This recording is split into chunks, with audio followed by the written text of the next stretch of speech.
In this video, we will talk about how to do operations to vectors.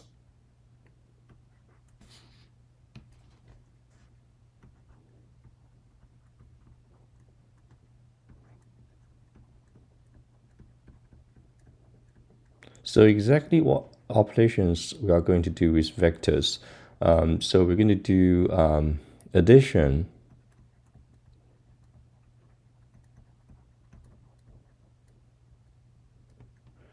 specifically, let's say there are two vectors, vector A and vector B, and we need to figure out how to do A plus B.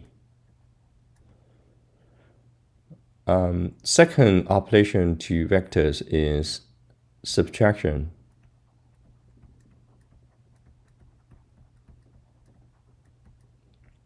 Now let's say there are two vectors, A and B. So how do we do A minus B? Third operation is multiplication.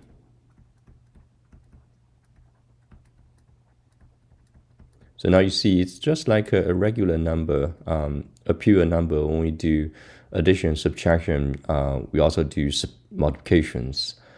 So now in vectors case, the multiplication here actually contains two different situations. The first one is so-called dot product.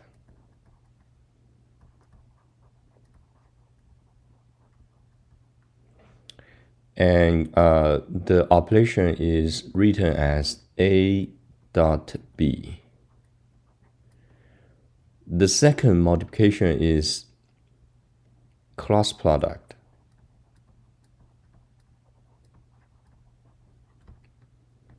Which is written as A cross product B. So in today's video, we'll talk about how to do all these four different operations on vectors, on two vectors. And let's start with the addition.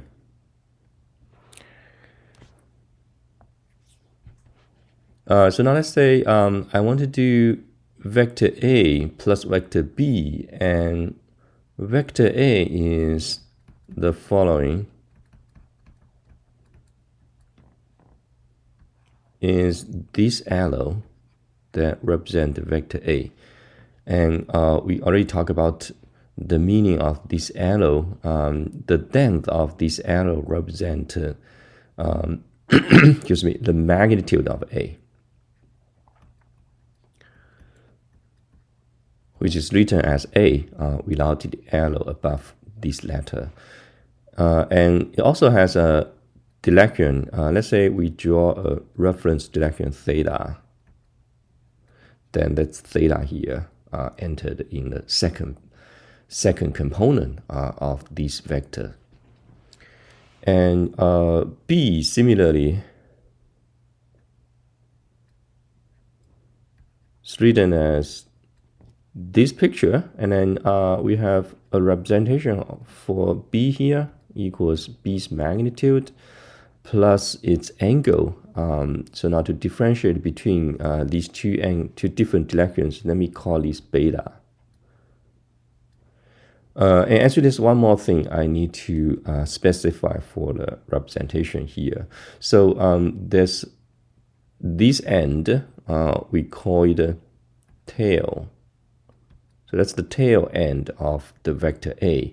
And the other end, the arrow end, is called head. And also when we specify these angles theta with respect to a reference direction, we need to do this consistently for all vectors in the same picture. So when I talk about the angle beta for this vector B, I need to also draw the same direction as the reference direction. And then the angle is with respect to these lines. So you can say, now in order to form an angle with this reference line, I need to go all the way from this reference line toward this vector B. So that will be angle beta. The same as when we define this angle theta. That's this way, right? But you can also go, previously we go counterclockwise, but you can also go clockwise along this direction. And you end up with exactly the same vector, right? Exactly the same arrow here. So that's why beta actually has two values. You can have a value that's very big on this big angle here, which is positive, and the other angle here, which is smaller, but it's negative. It's defined as negative angle. So we can summarize here. So clockwise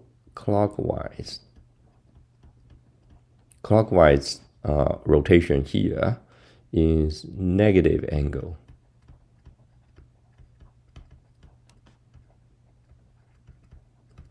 And counterclockwise rotation, like this angle theta and also this angle beta, is positive.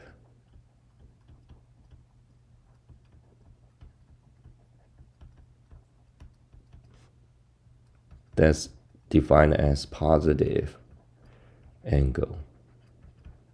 Okay, so let me give you one numerical example. Let's say for the same vector b here, I can say this angle is negative, let's say 45 degree.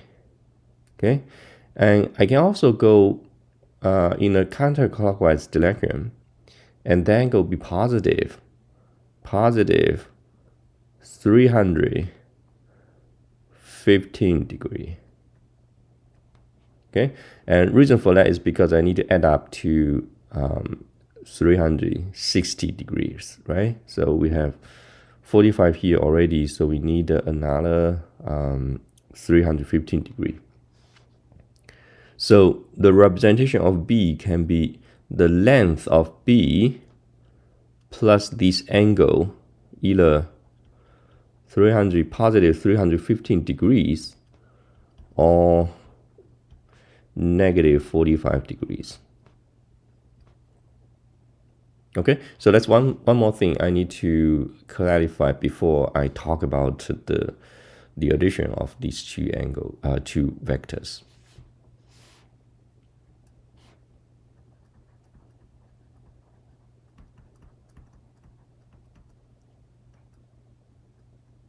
Okay, so let's say we have vector A that look like this, and vector B look like this. Okay, and we need to actually plot these two arrows in the same coordinate system. So remember we talked about this Cartesian coordinate representation of the vectors. So let's draw such a coordinate system, and then we can go from there. Now here's the origin O, that's x and its y-axis, and we're looking at a two-dimensional vectors addition or summation. Now here's vector A. You can move it from a position parallelly to another position without changing its value. So that's why I can move it parallelly here.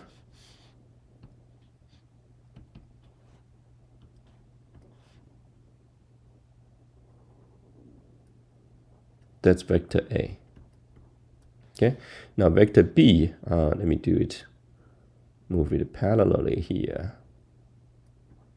That's B. Now in order to do the addition of these two vectors, we need to use the projection. Remember, we represent A as the in Cartesian coordinate system, AX, AY. Okay, and AX is given by the component of this length A in X and Y direction. It's given by A cosine theta and A sine theta. Okay, so in actual calculation, you should get information about this angle theta and then figure out these two components for AX and AY. Right. separately. But because when we're talking about this summation here, so I just need to know that this component, when I do a projection of this vector A along the x-axis, I just need to know that this length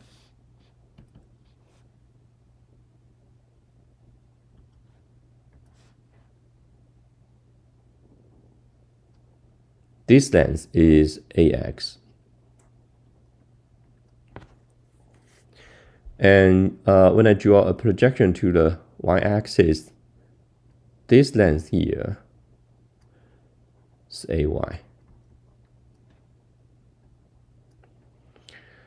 Now similarly, I can draw the projection of B into x and y axis.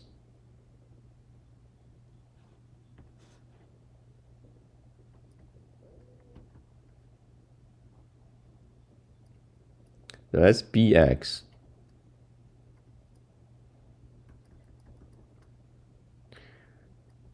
And that's by.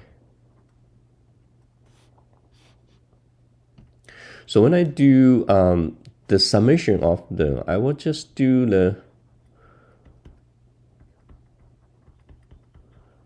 summation of each component independently. So when I do a plus b, I get ax plus bx for the x component of the resulting vector, and ay plus by for the resulting vector y component.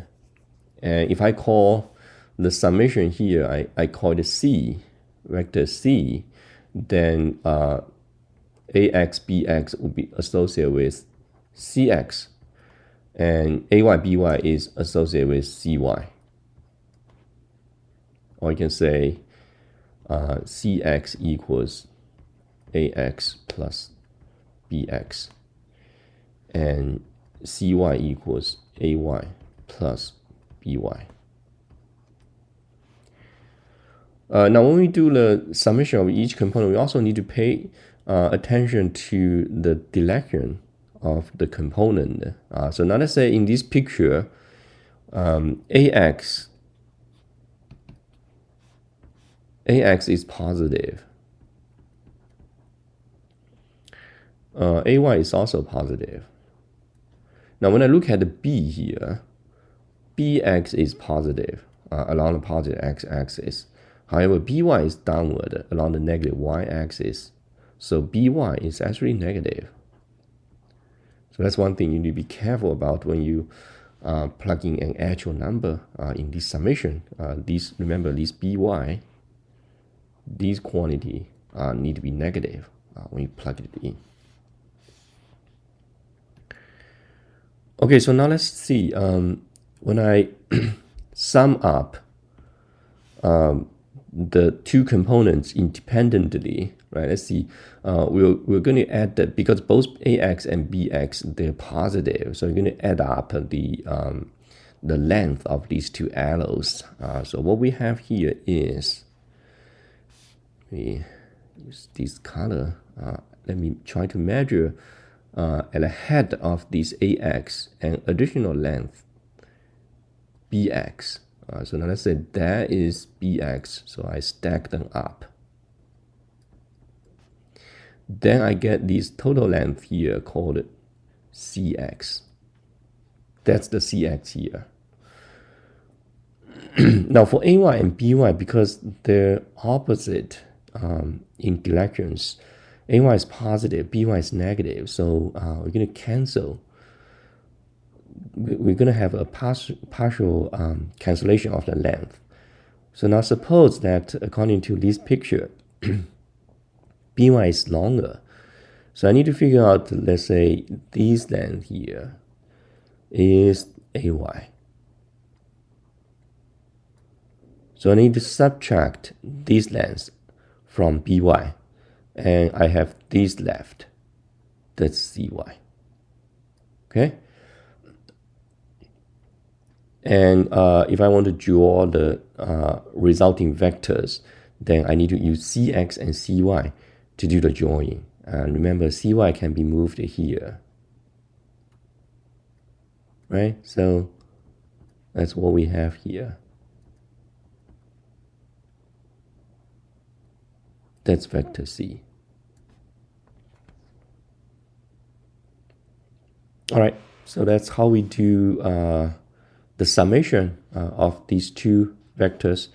And we'll see later on there's another method called head-to-tail method, and it actually comes from here. So let me show you quickly, and then later on we'll review these concepts. So if I move A parallelly to this direction, to this position, so that A's tail is on B's head, then you will see that exactly this arrow, by connecting B's head to C's head, is A. So that is so-called head-to-tail method. Okay, so now let's talk about this method.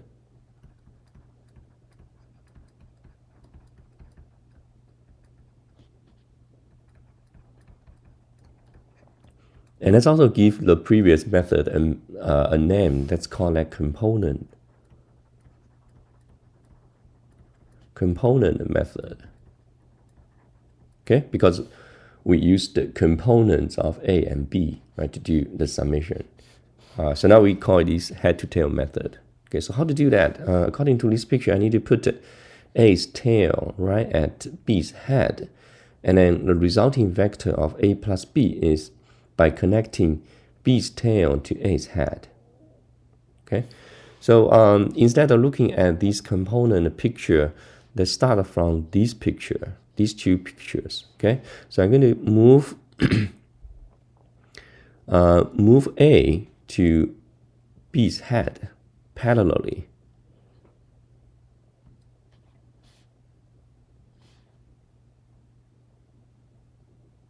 So when you draw this picture, you need to make sure that these two are like parallel to each other.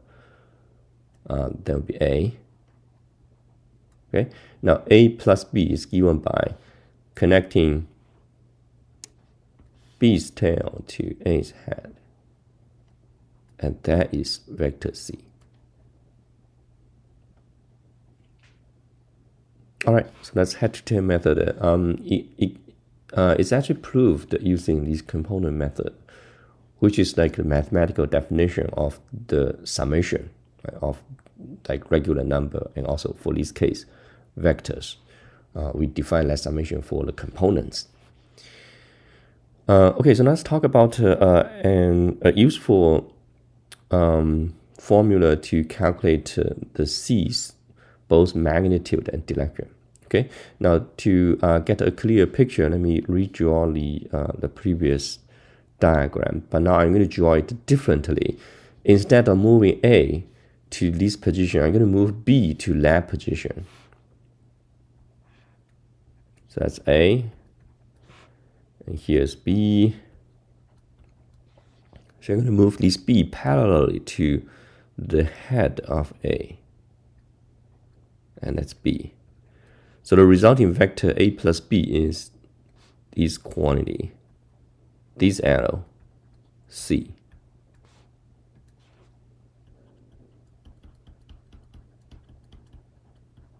Okay, but now let's say I want to calculate the vector C information here using A and B. A and B are known quantities. So I need to use a trig formula called the law of cosine. Okay, so what is that? So now let's say I know the length of A, I know the length of B, and also I know the angle between them. Let's call this theta angle, right, between vector A and B. Then I can calculate the magnitude of C here, which is called the law of cosine. So C is given by square root A's length squared plus B's length squared minus 2A's length times B's length times cosine theta. And that's the magnitude of C.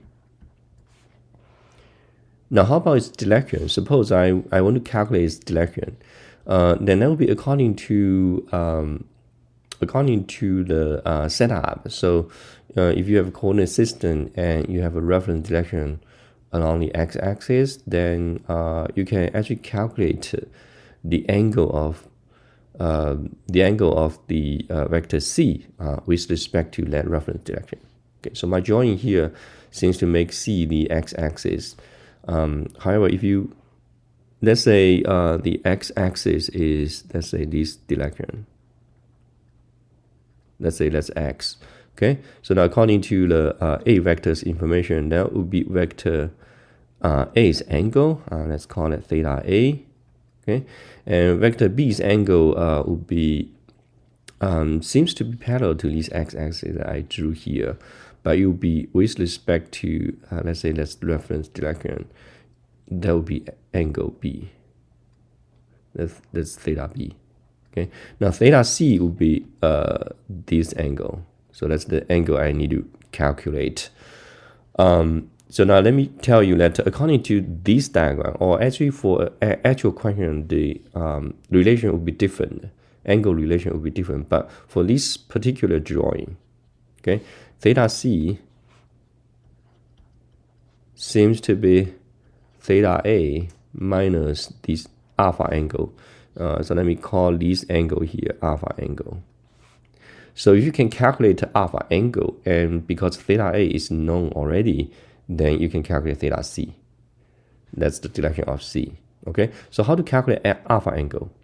So that's one of the internal angle of the triangle ABC. So that's why I can apply the law of cosine again to this angle alpha. Because if I look at the B length and alpha angle here, B squared equals, I apply law of cosine again, equals A squared plus C squared minus 2AC cosine alpha. Okay, now I can solve for alpha. Cosine alpha equals A squared plus C squared minus B squared over 2AC. Then from there, because I already calculated C magnitude, so I can plug that in, so I can calculate cosine alpha, and then you'll be able to calculate alpha angle equals some value, and then you go back here, you can calculate theta C. Okay, so in this case, you can see if you apply law of cosine twice, you can calculate both magnitude and direction of the vector C. Okay, so let's talk about vector subtraction. So we're trying to figure out what is A minus B, which we call the C. Okay. Now again, here's the picture. That's A, and let's say here is B. So we want to do A minus B. Since we already figured out the addition, and also we talked about the concept of the negative vector. So we can regard this A minus B as A plus negative B. So what's negative B? Negative B is given by the by rotating the vector B in the opposite direction. Right, rotate 180 degrees to the opposite direction, and then that will be negative B. Okay, so how to do A plus negative B? So we're going to recall the summation rule. I just need to move negative B to the head of A parallelly. That's negative B. And then the resulting vector is A plus negative B by connecting this tail of A, the first vector's tail, to the second vector's head. And that's vector C. So that is given by A minus B. However, we don't actually want to do this negative B drawing all the time.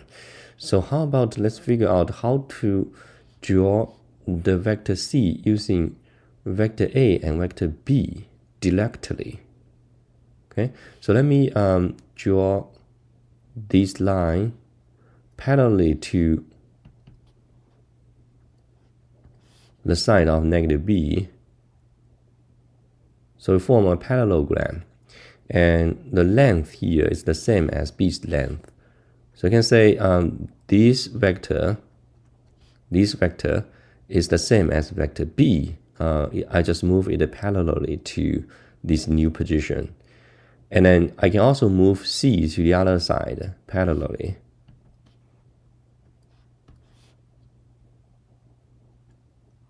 And that's vector c. Okay, so we can see if I just look at this part of the diagram, then I get to the rule for doing subtraction. So let's say I have vector a and another vector b. I just need to move b's tail to a's tail. So just need to move a and b together parallelly and put their tails together.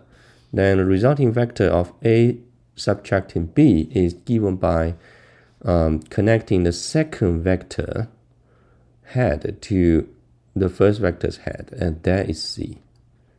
Okay, so that's a rule that you need to remember in the future. So now let me give you an example to give you a context of why we need this kind of picture. So let's say I'm studying an object's motion in a two-dimensional plane,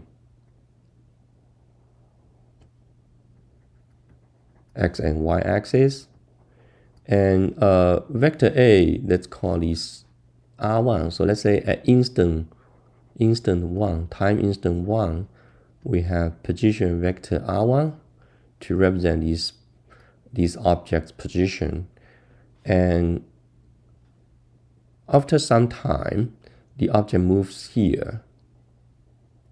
And when I draw that, I will get R2, the new position. Okay. Now we're interested in calculating so-called delta R, which is given by R2 minus R1. So we want to find out the position difference between these two vectors, the new position and the old position. If I do that subtraction, then that is called a displacement.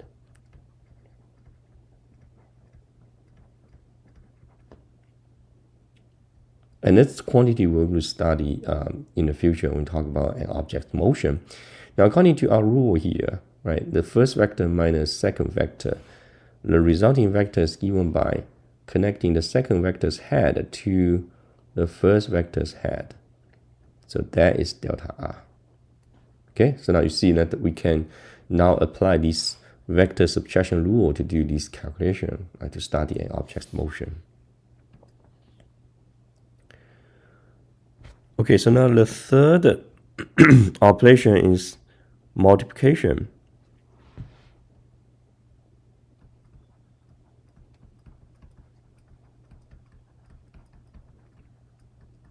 And before I mention the dot product and cross product, let me just briefly mention a simple multiplication: scalar multiply a vector. And one example would be, let's say I have 2, right, times a vector A. Then I will just, in this case, when I draw the vector A, let's say originally is A here. Now, because I have 2 here, so it will magnify the length of this vector A to twice the value. And that is vector 2A. Okay, so the direction here is not affected by this factor 2, because this factor 2 is positive. So it's going to be in the same direction as the original A. What if this number is negative? So now here's vector A. And then we need to draw like twice the length of this A. However, because this is negative sign, the resulting vector should be in the opposite direction. So that is negative 2A. Okay, so let's again scalar multiply a vector. Now let's talk about the more complicated situation of the dot product and cross product. So when I talk about dot product, I do the symbol here is a dot between these two vectors. Okay, so what is the definition of this dot product? So it's defined as A's magnitude times B's magnitude times cosine the angle, let's call it theta, between these two vectors. Now here's the drawing. That's A and that's B. Okay, the angle between them is theta. So that's AB cosine theta. And the result here is a pure number, so it's a scalar result.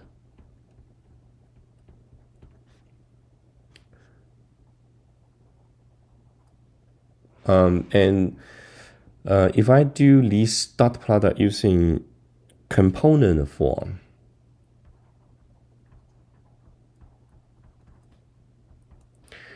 then I would do AX BX dot AY BY.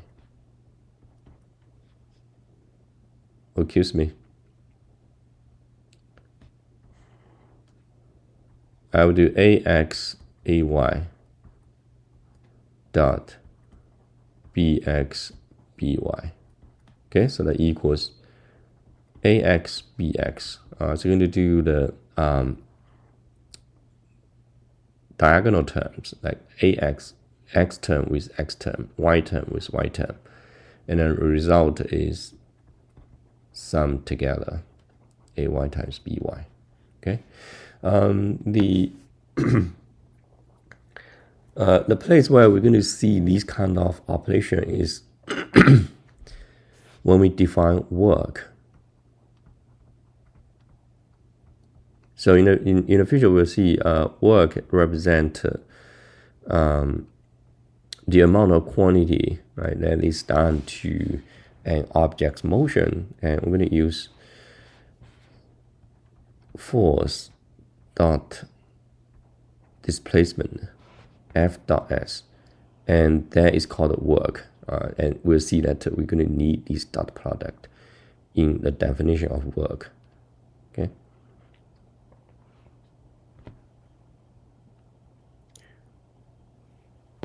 Now let's talk about the next product between two vectors. It's called a cross product, written as symbol here as A cross B. Okay, so now what's the definition of that? The definition is that the resulting vector from this cross product is a vector. So the result is a vector, and the result's magnitude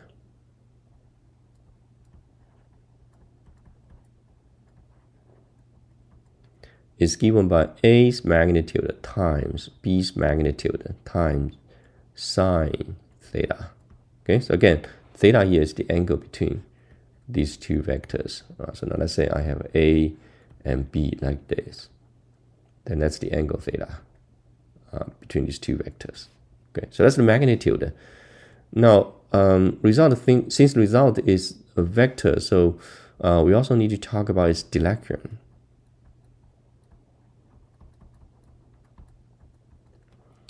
The direction is given by a so-called right-hand rule.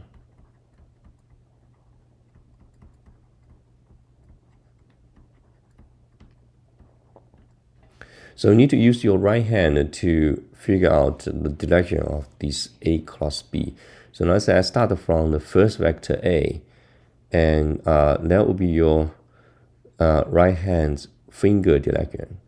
Then you cross toward So it's like you curl your fingers from A's direction toward B's direction. And if you do that, so you're going to curl this way, that's your fingers, curl from A to B, then your thumb direction.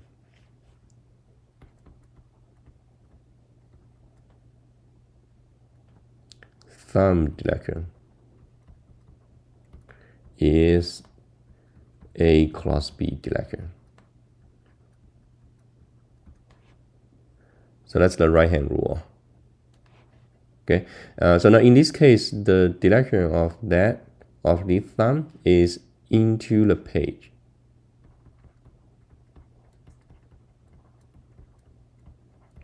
So that's the page I'm writing. This screen playing is the page I'm writing, so it's into the page.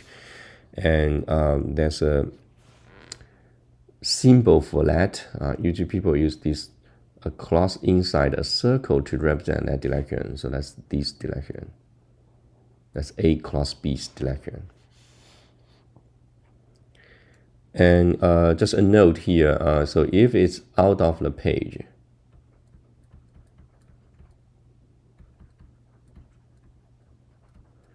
then the symbol for that is a dot inside a circle. Okay, that represents going out of the screen toward you. Okay, so that's also the component form for the cross product. So now let's say I know A is given by, and for completeness, I'm going to use three-dimensional vectors, ax, ay, az, and B here is bx, by, bz. Okay, then here is A cross B, so A cross B, okay, is given by, there are three components here, and also I had here represented unit vector along x-axis. Okay, so on the next page, I'm going to explain the meaning of this unit vector. And then again, there's a j hat, unit vector along y. And lastly, the z-axis, we call it k hat. That's z-axis. Of course, some textbook, they use different notations. They use x hat, y hat, z hat to represent these three unit vectors, but they represent the same thing. Now, what's the component of resulting vectors? X component. So it's given by by times, excuse me,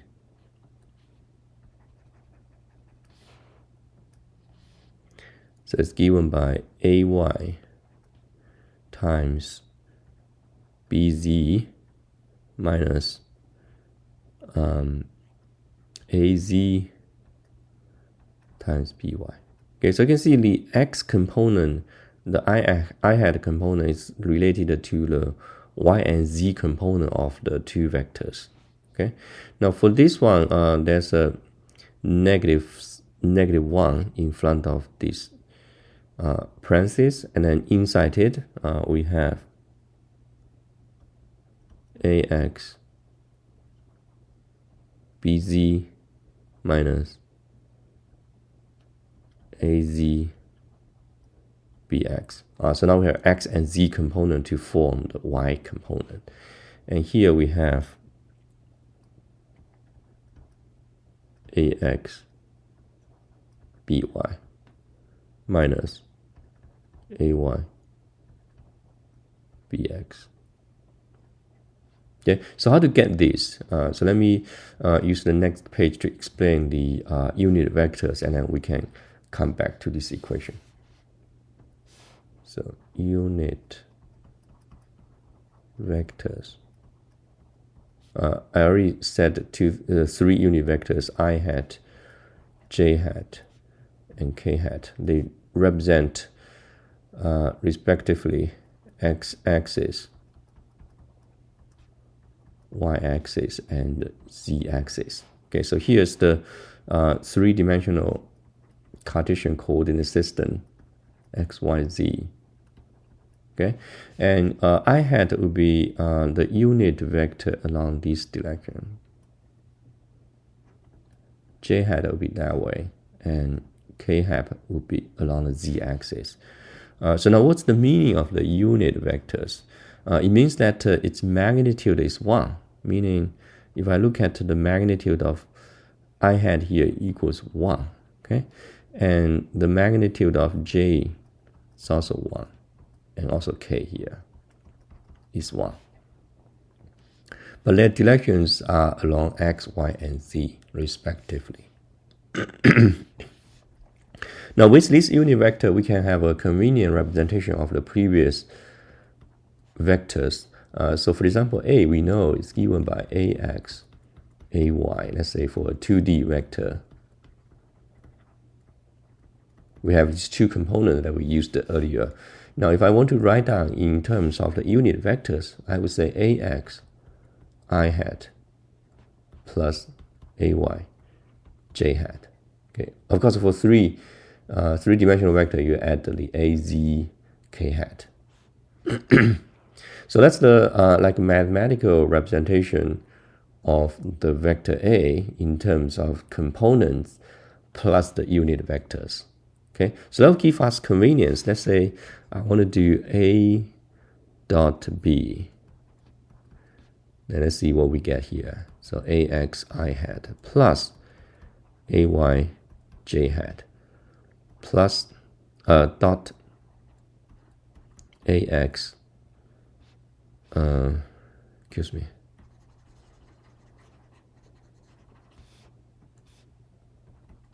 az k hat dot bx I hat by j hat plus bz k hat. Okay, so now I'm going to do the distributive property of mathematics. All right, so let's say I want to do the product of these 2. I want to distribute ax term to all the 3 terms in the second parenthesis. So when I do ax, bx, I have I hat dot I hat. Okay, and when I do ax with the second term, I have ax by I hat dot j hat, and the third term ax bz I hat dot k hat. Okay, and then we also do like ay with all the 3 terms, az with the 3 terms. But let's figure out these 3 terms first before we add other terms. So what's the I hat dot I hat? Remember, we have a definition of the dot product. The dot product says that the definition says that I need to use I hat magnitude, which is 1 that we just talked about here, times 1, and then times the cosine angle between the 2 vectors. Now, in this case, I hat and I hat, same vectors, they point in the same direction, so the angle is 0 degree. So we get 1. However, if I do I hat dot j hat, let's see what we get. So we have 1 times 1 magnitude, and then times cosine 90 degree. So remember here, I hat, j hat, they have 90 degree angle. So I get 0 here. The same result applies to I hat dot k hat, which is also 0. Okay, so in the end, we get just ax, bx, this term. Now, if I do the same thing for the ay, az, I will get just ay, by, and az, bz. Okay, so that's what we talk about here in the dot product form. I told you without explanation why we have that, but now we know why. I come from mathematics, the definition of the unit vectors. So let's go back to the like cross product, A cross B. Okay, so let's see what we get. So AXI hat plus AYJ hat plus AZK hat. Cross product BX, BY, and BZ. Again, we use the distributive property to distribute the first term to all the three terms in the second parenthesis. Let's see what we get. So we have AX, BX, I hat, cross I hat, plus AX, BY, I hat, cross J hat, plus AX, BZ, I hat, cross K hat. Okay, so and then we do the same thing for the second and third term. So let's talk about the first three terms. So how about I hat, cross I hat? According to the definition, it's 1 times 1 times sine 0 degree, which is the angle between these two vectors. And sine 0 degree equals 0, so we get 0 here. So the first term disappears, this term disappears. And second term, I hat cross J hat. Let's see the magnitude. It's 1 times sine 90 degree. Now it's 90 degree. Remember this 90 degree between them. So that equals 1. So the magnitude of the resulting vector I hat cross J hat equals 1. How about its direction? Remember right-hand rule. Right-hand rule says that when I do I cross J, I starting with fingers pointing along I hat direction. That's along this direction. Cross toward J, then thumb direction is, if you do this with your right hand, the thumb direction will be upward, will be along K direction. So the direction here is K hat. Meaning, to summarize, I hat cross J hat equals K hat. Okay, so that's why I want to replace this by K hat. Now how about I hat cross K hat? You can do this similarly. The magnitude will be 1, and then the direction is, when you start with this I hat direction cross toward K hat direction, you got J hat. So we have AX, BZ, J hat. Okay, and then you do the same thing for the remaining these AY and AZ distribution to the second parenthesis, and then you will get the another 4 terms, and that can be summarized in this equation here. Okay, so that's how you do the cross product using component form. And by the way of discussing that, I also explained the meaning of the unit vectors and how do you do dot product and cross products between the unit vectors. Okay, so I think that's all for the vectors operations. And then in the future, from time to time, we're going to come back to these vectors operations. They're really useful in describing an object's motion in the future. Thank you for watching.